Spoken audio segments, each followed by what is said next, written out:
আবে দেওয়ালের ভিতরে আসো এবং কোটিপতি হয়ে যাও। আমিও কোটিপতি হব।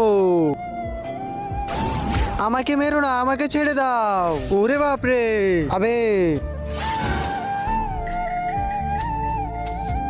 এখানে কেন আসছো?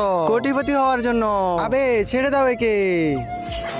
স্বাগতম তোমাকে। কে হবে কোটিপতি? আমি তোরে 3টি প্রশ্ন জিজ্ঞেস করব। তুই যদি 3টি প্রশ্নের সঠিক সঠিক উত্তর দিতে পারো তাহলে তুই হয়ে যাবি কোটিপতি। যদি তুই একটা প্রশ্নেরও ভুল উত্তর দিস তাহলে ওর মতন তোরও মাথা আমি কেটে দিব। ঠিক আছে বলো। তার আগে দেখবো তুমি কি আল্লাহর ঘরটিকে বেশি ভালোবাসো নাকি এই মন্দির ঘরটিকে বেশি ভালোবাসো। যদি আল্লাহর ঘরটিকে বেশি ভালোবাসি থাকো তাহলে এই ভিডিওটি একটি লাইক করে চ্যানেলটা সাবস্ক্রাইব করে দিবে। আর যদি মন্দির ঘরটিকে বেশি ভালোবাসি থাকো তাহলে কিছু করার দরকার নেই। প্রথম প্রশ্ন, একটা ছেলের কাছে 10 একর জমি আছে, তাহলে ও বিয়েতে কতটুকু যৌতুক পাবে? ও যৌতুক পাবে না কেন?